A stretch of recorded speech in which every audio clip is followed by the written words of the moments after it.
Você já parou para pensar que por conta de fofocas de vizinhos e figuras de autoridade sem muito senso crítico, a sua vida pode mudar totalmente da noite para o dia? Que pessoas, por conta de crenças religiosas totalmente equivocadas, podem simplesmente tirar a sua liberdade e até mesmo a sua vida? Esse é um cenário que ouvimos falar muito em aulas de história. Quem não lembra das perseguições às bruxas lá entre a Idade Média e a Idade Moderna? Mas, infelizmente, essa não é uma realidade que ficou lá no passado, há alguns séculos. Coisas assim acontecem ainda nos dias de hoje e podem gerar vítimas fatais. E mais ou menos uma situação destas foi trazida pela série Stranger Things. Pois é, aquela série super popular da Netflix. Estou falando do que sociólogos chamam de pânico satânico. Minha gente, infelizmente a década de 80 não foi marcada somente por muito neon, músicas, disco e VHS. Mas Márcia, o que isso tem a ver com arqueologia? Espera que vocês vão entender. E outra coisa, esse vídeo contém alguns spoilers, tá? E outra, esse é um tema bem sensível, tá bom? Tentarei passar para vocês da forma mais branda possível, mas de qualquer forma, estão aí avisados. Bom, vamos lá. Stranger Things é uma das séries originais da Netflix e no momento está em sua 4ª temporada. Se passando entre o final dos anos 70 e meados dos anos 80, obviamente a série tem vários elementos dessa época e toca ali na nostalgia da galera. Inclusive, se você curte elementos dos anos 80, nós temos uma camiseta bem nesse estilo que vocês vão amar. Visite a nossa loja na Loja e saiba como adquirir. Aproveitem porque essa estampa logo sai de linha. Tá, mas continuando aqui. Aquele momento de inserção de propaganda, tipo, do nada. Continuando aqui. A série bebe de várias inspirações da cultura popular. Ela é cheia de referências ao gênero de terror, músicas, mas a maior de todas, com certeza, são as partidas de RPG, em especial um jogo chamado Dungeons and Dragons. Como vemos na primeira temporada através do Demogorgon, um monstro que acaba escapando do mundo invertido. Depois temos a 2ª e 3ª temporadas, cujo vilão é o Devorador de Mentes, também advindo do mundo invertido, e que também é advindo de Dungeons and Dragons. E sobre essa parte, precisei pegar uma cola com o pessoal que me segue no Twitter, porque eu não sabia. E finalmente, temos Vecna na 4ª temporada, que é no jogo um mago sombrio, uma criatura morta-viva de grande poder e capaz de lançar feitiços em suas vítimas. Características muito aproveitadas na série. Então, bora aqui focar na 4ª temporada e comentar rapidinho sobre este Vecna. Bom, o Vecna seleciona suas vítimas através do seu estado psicológico, escolhendo aquelas que são as mais suscetíveis, com traumas profundos, e ele precisa desses sentimentos para fazer as pessoas revivê-los no momento de seu ataque, onde ele as ergue do chão, quebra seus ossos, etc. Ou seja, o que é encontrado depois é uma visão aterradora. Aqui não vou discutir suas motivações, história de origem, enfim, inspirações, nada disso. Ou outras referências à cultura pop presentes na série, até porque não é o foco aqui. Mas, para os curiosos, tem o livro Stranger Things, a década de 80 no universo da série Stranger Things, de Joseph Vogel, onde vocês podem pegar mais detalhes sobre o assunto. O link para o livro, como sempre, está no comentário fixado. Aqui vou discutir com vocês o personagem Ed Musson, interpretado por Joseph King. Ele é um traficante de drogas e líder do clube Hellfire, um grupo para fãs de Dungeons and Dragons. A tradução de Hellfire é Fogo do Inferno, um nome assim que, não agradaria uma parte da sociedade. E o interessante é que no primeiro episódio já vemos esse personagem zombando de relatos de que jogos de RPG levariam as crianças ao satanismo e até mesmo a cometer assassinatos. Eu nunca joguei RPG de mesa, mas alguns dos meus amigos de escola jogavam e eu lembro dos pais de alguns comentando sobre programas de TV, falando que o RPG era algo do mal, que fazia as crianças ter atitudes esquisitas. Um monte de bobagem, já que RPG é só um jogo de simulação, onde os jogadores encenam quem são alguns personagens e são colocados em determinadas situações. Inclusive, se vocês tiverem curiosidade, alguns youtubers e streamers jogam RPG ao vivo. É só dar uma busca aí na Twitch da vida ou aqui mesmo no YouTube.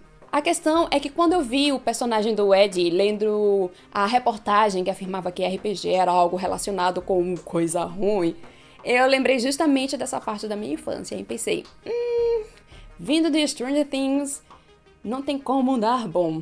E dito e feito, o Ed acaba sendo acusado de um assassinato que não cometeu, no caso a morte da primeira vítima do Vecna, e, consequentemente, os seguintes. Logo, parte da população, acreditando que ele estava macomungado com o Tinhoso, se reúne e decidem que eles mesmos darão cabo no Ed.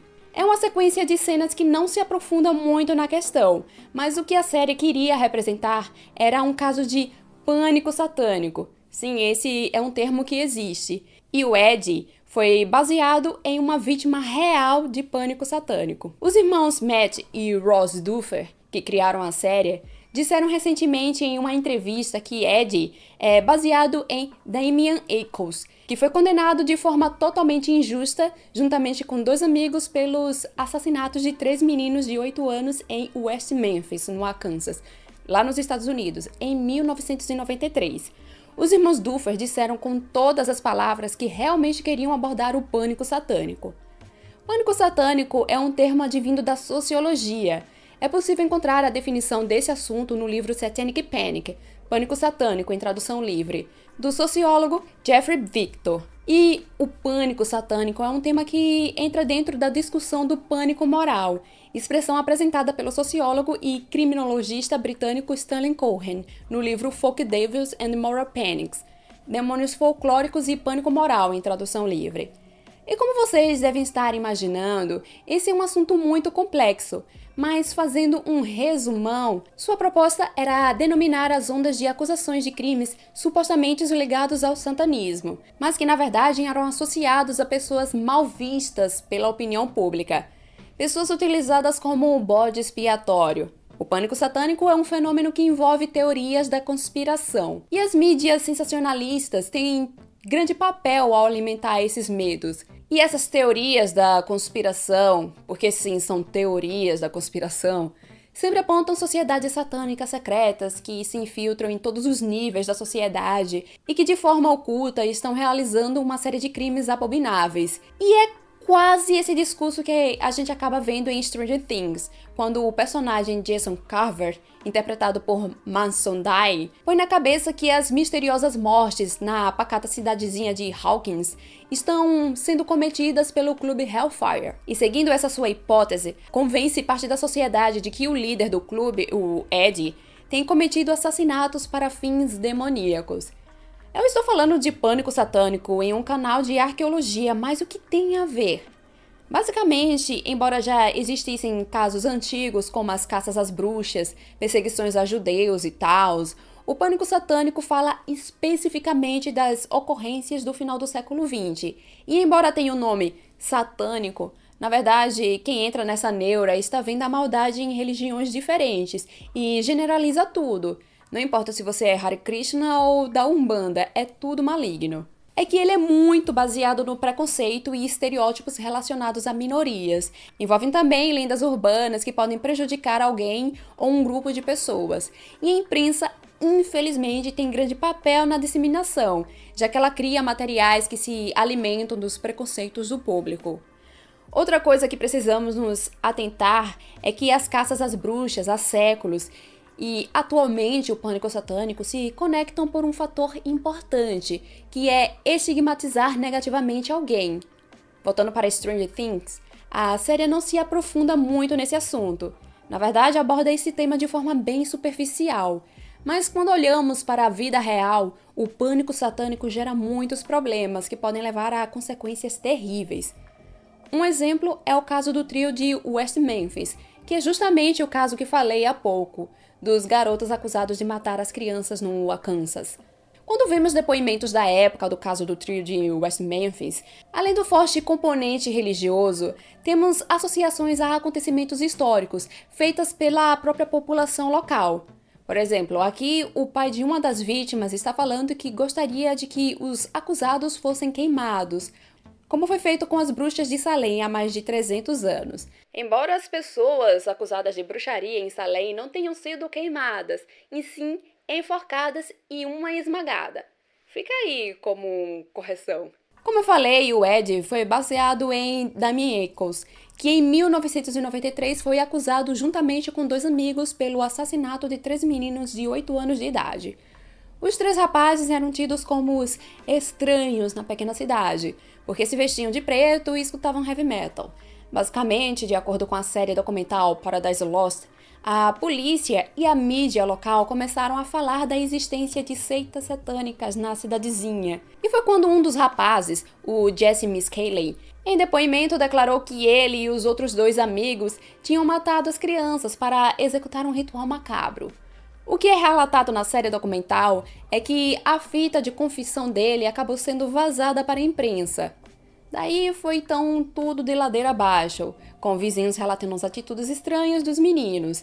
Isso não lembra um pouquinho as histórias das caças às bruxas, quando os vizinhos começavam a ver coisa demais e acusar uns aos outros? Eu citei especificamente a série documental Paradise Lost porque os produtores apontaram algumas incongruências, aliás, algumas não, muitas incongruências nas investigações da polícia. E apontaram também a forma como os rumores maldosos sobre os rapazes acabaram conduzindo as investigações, e até mesmo o júri do julgamento dos 3. Em resumo, os 3 foram presos e passaram por julgamentos altamente noticiados e foram condenados. Em 1994, Damien foi sentenciado à pior condenação, que era a morte por injeção letal. Ele ficou no corredor da morte por anos, até que em 2007 foi comprovado através de uma análise de DNA que o trio não tinha ligação alguma com as mortes, mas eles só foram soltos em 2011, mas não inocentados, por conta de uma lei X aí dos Estados Unidos. E a forma como as crianças foram mortas não apontavam indícios de qualquer ritual, que no fim a polícia entrou na neura de que existia uma seita satânica na região e acabou deixando passar vários pontos importantes. E, infelizmente, o assassino até hoje está por aí à solta. Mas não precisamos ir muito longe procurando por um exemplo estrangeiro de pânico satânico, já que aqui no Brasil temos alguns.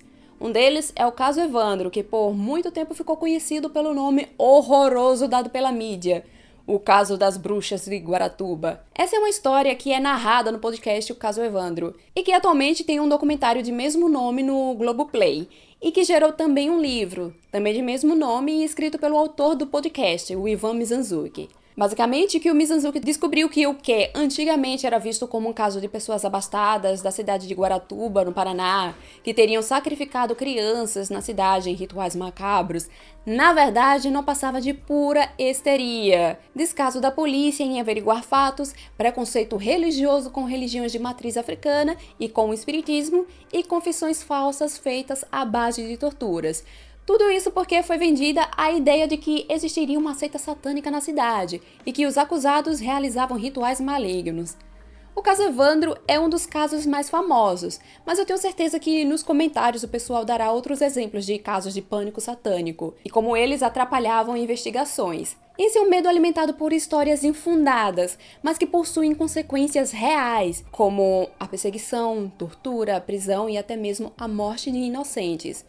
É exemplo do que aconteceu com uma mulher chamada Fabiane Maria de Jesus, que em 2014 foi fatalmente linchada nas ruas de Guarujá, no litoral de São Paulo, após ser confundida com uma suposta sequestradora de crianças, que, de acordo com um site, praticava rituais macabros.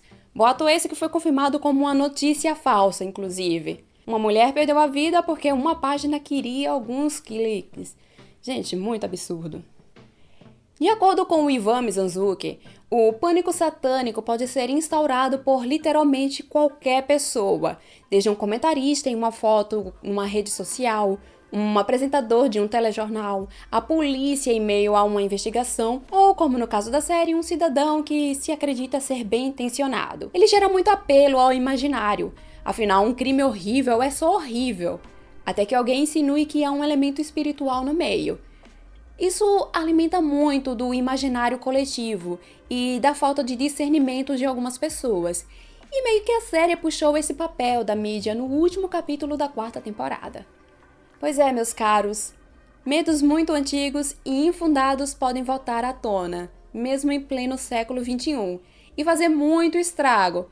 Estragos esses que gostaríamos muito que ficasse lá pelo mundo invertido mesmo. Bom, no comentário fixado estou deixando as referências que usei para este vídeo. E como sempre, se gostou, deixa um like, se inscreva no canal, caso não seja inscrito. Vou ficando por aqui e até mais! Outro ponto de ligação entre o Ed e o Damian é que eles moravam em um parque de trailers. Achei que vocês gostariam de saber.